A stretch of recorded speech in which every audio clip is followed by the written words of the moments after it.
والمشاهدين الكرام الآن إلى مدينة تلمسان وتصريح خير الدين زتشي. السادة النواب، السادة رؤساء الرابطات الولائية للجهة الغربية والجنوب الغربي، السادة أعضاء المكتب الفيدرالي، الأسرة الإعلامية، السيدات والسادة الحضور والضيوف الكرام،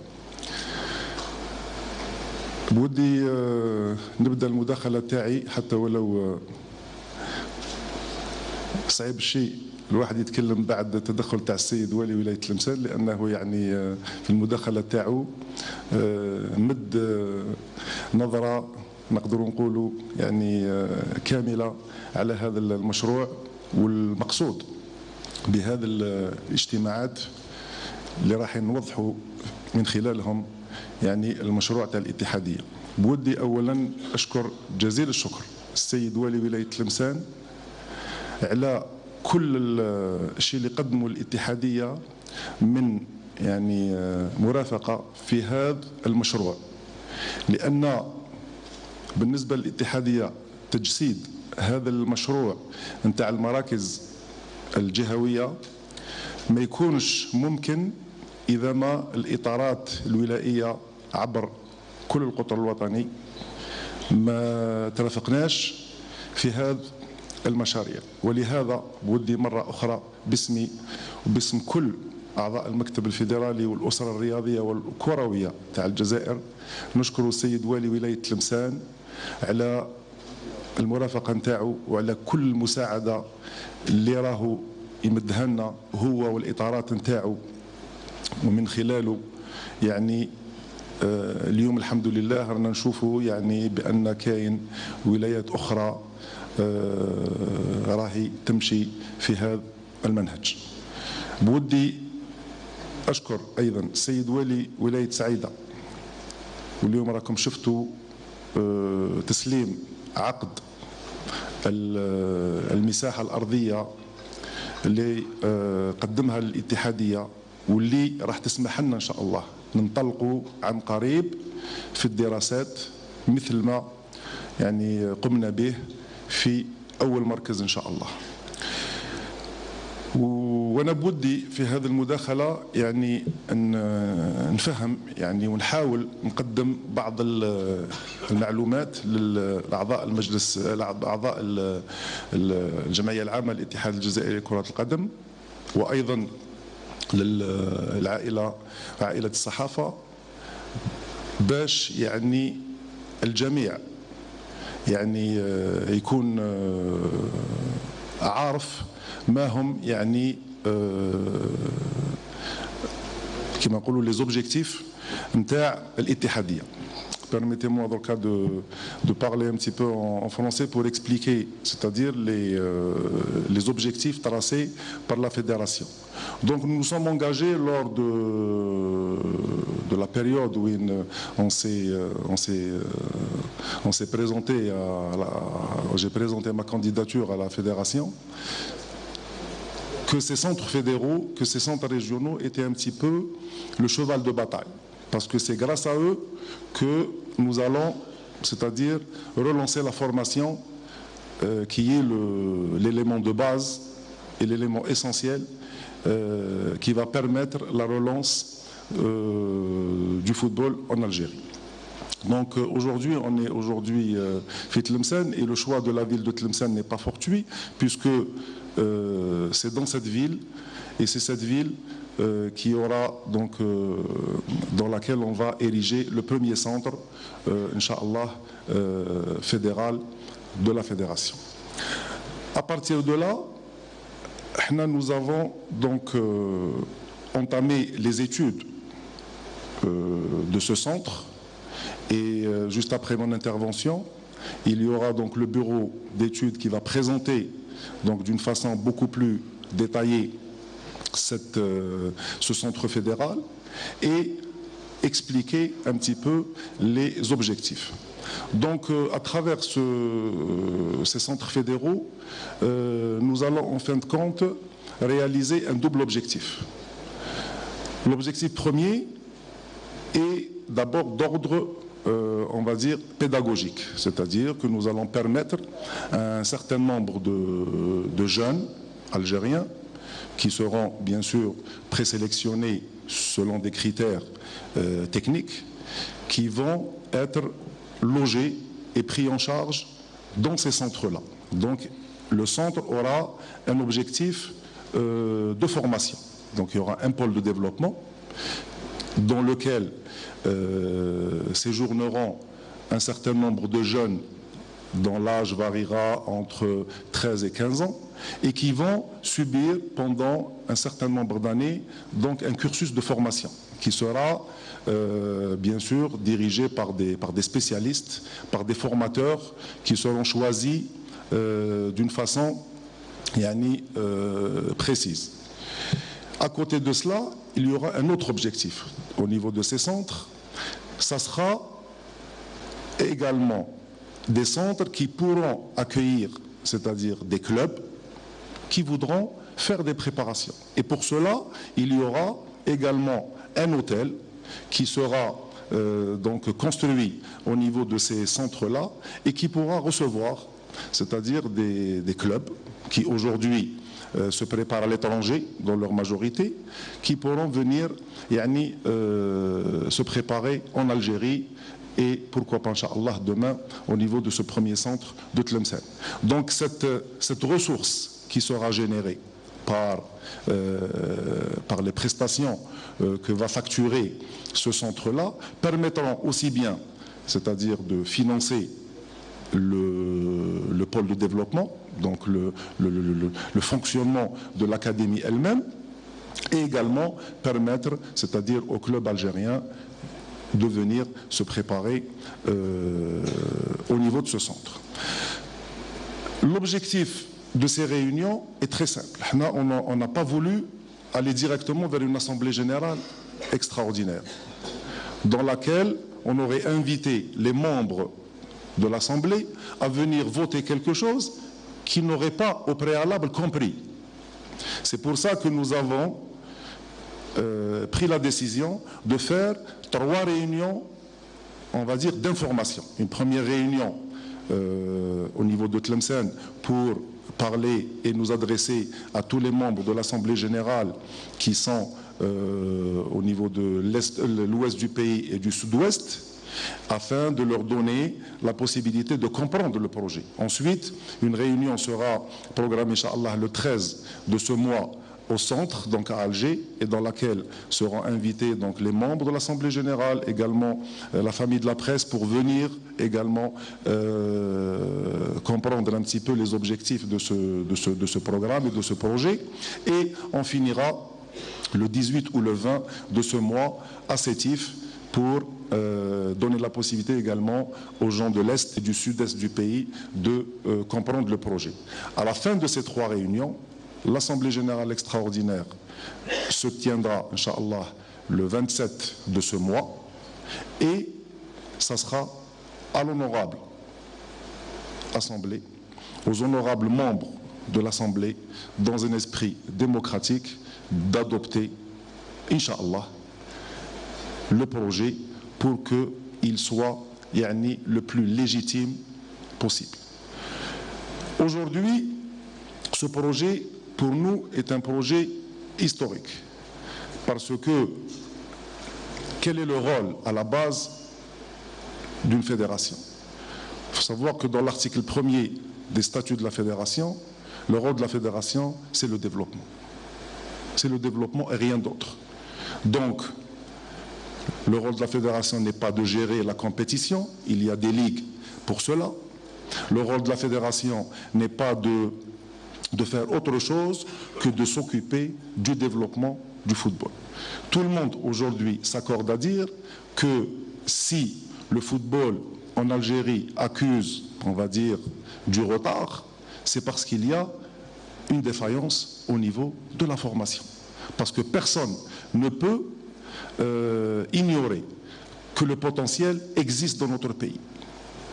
Un potentiel énorme existe dans notre pays.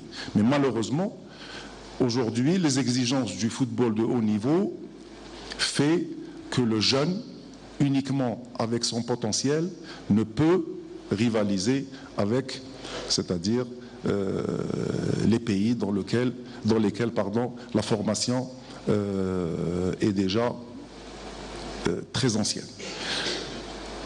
Cette défaillance, et disons-le, la défaillance des clubs, parce que à la base, ceux qui devraient s'occuper de faire de la formation, ce sont les clubs. Malheureusement, ce n'est pas le cas. Ce n'est pas le cas. On est également en train de sensibiliser les clubs pour revenir à ces fondamentaux, pour revenir à cette base. Parce que il n'y a pas on va dire, un autre cheminement pour la réussite. Il n'y a que le passage par la formation. Donc, qui de nous ne voudrait pas voir, c'est-à-dire nos jeunes, que ce soit au niveau des jeunes, des sélections de jeunes, ou même la sélection A, briller dans toutes les compétitions internationales, qu'elles soient continentales ou internationales. Mais ceci exige de nous une prise de conscience générale, parce que ce n'est également pas l'affaire que de la fédération. Il faudrait que dans ce projet, on ait l'adhésion de tout le monde. Quand je dis tout le monde, c'est-à-dire toute la famille du football. C'est pour ça que aujourd'hui, on est là pour expliquer, pour informer, pour avoir cette interactivité avec l'assistance, pour qu'ils puissent poser leurs questions, comprendre combien ça va coûter, quel est l'objectif de ces centres-là. Et à la fin, ça sera aux membres de l'Assemblée générale de valider ou d'invalider ces projets. Après, l'histoire retiendra qu'en date du 27 octobre 2018, la Fédération a convoqué une Assemblée générale extraordinaire dans laquelle un seul point aura été mis à l'ordre du jour, à savoir la validation des 4 centres fédéraux, qui permettront, Inch'Allah, pourquoi pas, d'amorcer, c'est-à-dire ce développement. Donc, je ne vais pas m'étaler beaucoup plus, parce que juste après mon intervention, on donnera la possibilité au bureau d'études, qui, entre parenthèses, a été bien sûr sélectionné selon toute la procédure classique, à savoir les avis d'appel d'offres qui ont été respectés, et donc toutes les consultations nécessaires. Bien sûr que le bureau d'études n'a pas été choisi comme ça, d'une façon, on va dire, sur une décision individuelle, mais toutes les procédures réglementaires ont été respectées, et le choix s'est porté sur le bureau d'études que vous allez entendre tout à l'heure, et qui vous explications, Inch'Allah, à l'assistance, pour que le message soit convenablement véhiculé. Parce que notre intérêt à tous, c'est de voir les ressources de la fédération dépensées à bon escient. Parce que, comme je vous le disais, et j'invite l'ensemble à relire l'article 1er des statuts de la fédération, comme quoi les objectifs de la fédération sont le développement, et rien que le développement. Donc à partir de là, nous essayons de nous inscrire dans cette démarche, à savoir développer ce qui est en fin de compte défaillant. Et malheureusement, cette formation fait défaut aujourd'hui. Je terminerai en disant que les clubs seront associés à ce projet. C'est-à-dire que nous allons trouver des moyens pour faire des conventions avec les clubs afin de les faire participer dans ce projet. Parce que la fédération n'a pas de club. Donc ces joueurs qui vont être formés vont obligatoirement c'est les clubs qui vont en bénéficier. Ce n'est pas la fédération, puisque la fédération n'a pas de club pour participer à des championnats. Donc automatiquement, dans chacune des régions, nous allons avoir des conventions avec les clubs pour que ces joueurs-là, qui seront formés par des professionnels et qui seront, Inch'Allah, les futurs stars du football algérien, pourront donner libre cours au niveau des clubs de la région. Donc voilà grosso modo l'objectif de ces réunions, c'est pour arriver à une assemblée générale où toute l'assistance aura eu un maximum d'informations pour pouvoir voter. Parce que l'acte citoyen de voter quelque chose nécessite une connaissance préalable. On ne peut pas aller vers une assemblée générale où on fait voter les membres sur quelque chose qu'ils ignorent. J'aurais pu, vous savez que les statuts me donnent la possibilité de convoquer une assemblée générale extraordinaire, où j'aurais pu faire appel à tous les membres de l'Assemblée générale en leur faisant un exposé de 10 minutes et en leur demandant et en les invitant à voter un projet. Mais on a trouvé ça, avec l'ensemble des membres du bureau fédéral, que c'était pour nous un manque de respect. Un manque de respect à cette Assemblée générale, à qui nous devons des explications, et qui sont en droit demain de nous demander des questions sur les coûts, sur la portée d'un tel projet, le pourquoi, etc. ونهار يجي عضو الجمعية العامة يصوت يكون en parfaite connaissance du projet. Donc voilà, moi je vais pas faire ça beaucoup plus long que cela. Je vous remercie pour l'attention. Une fois que la présentation sera faite par le bureau d'études, il y aura un panel. Vous voyez ici 3 fauteuils. Je serai installé au centre. Il y aura le bureau d'études à ma gauche ou à ma droite, plus le DTN adjoint responsable du développement, M. Ben Aouda, qui sera là, afin de répondre à toutes les questions d'ordre technique, stratégique ou autre à l'honorable assistance. Et bien sûr, une fois que ce débat, une fois que cette interaction sera terminée, on invitera tout le monde à aller visiter le site, puisqu'il est à quelques encablures de ce magnifique hôtel. Je ne terminerai pas mon allocution avant de remercier une nouvelle fois Monsieur le Wali de Tlemcen, vraiment qui a été d'un grand apport pour ce projet. Également notre ami Monsieur le Wali de Saïda, sans oublier également le Wali de Tarf qui nous a reçus d'une façon très très chaleureuse dans cette magnifique wilaya et qui nous a fait visiter un magnifique terrain, Inch'Allah, qui sera également érigé en centre fédéral. Sans oublier également le Wali de Betna qui a mis à la disposition de la fédération également une surface qui va abriter un centre fédéral. Donc à partir de là, nous voyons que ce projet est un projet qui est en fin de compte celui de tous les Algériens qui aiment le football. Donc soyons unis, soyons tous derrière ce projet qu'on laissera, Inch'Allah, après nous, on va dire, pour les générations futures, et qui ne sera que positif pour nos jeunes qui ne demandent qu'à être pris en charge et qu'à faire briller le drapeau national. Je vous remercie pour l'attention.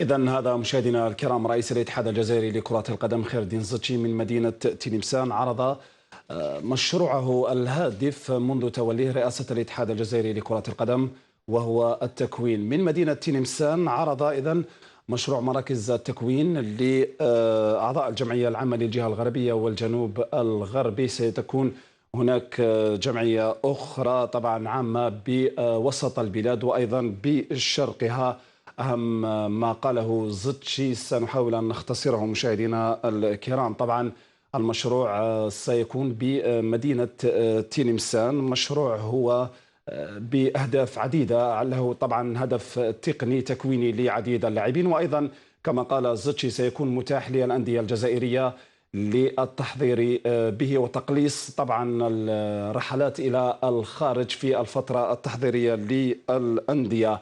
الجمعية العامة الغير عادية للاتحاد الجزائري لكرة القدم رسميا يوم 27 أكتوبر القادم. طبعا زتشي ركز على نقطة مهمة، وهي توفر ربما كل المعطيات لأعضاء الجمعية العامة الغير عادية، وهذا للتصويت. طبعا كل من له علاقة بالجمعية العامة الغير عادية يكون مطلع على كل الأمور، وهو ما ركز عليه زتشي. سيكون هناك إلغاء طبعا لمشروع الفاف ومشروع إنجاز طبعا هذا الفندق الذي أعلن عنه سابقا.